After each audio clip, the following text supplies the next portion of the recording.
How to enable two-factor authentication on Robinhood. In today's video, I'm going to show you how to set up the Robinhood Authenticator app to add an extra layer of security to your account.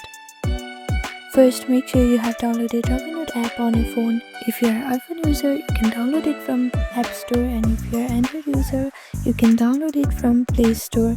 After that, click on search bar and open Robinhood app.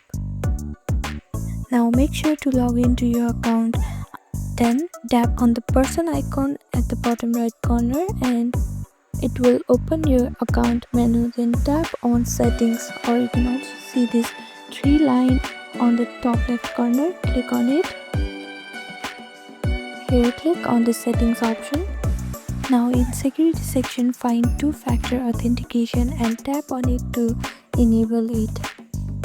Robinhood will ask you to enter your password. Next, choose Authenticator app as your preferred method of authentication. Robinhood will show you a QR code.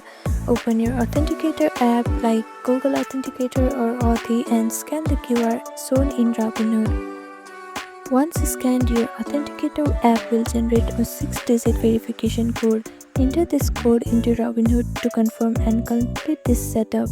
And that's it. Now your Robinhood account is more secure with two-factor authentication via your Authenticator app. Thank you for watching this video. Please do not forget to like, share and subscribe to our channel and comment down below if you have any other queries. Thank you.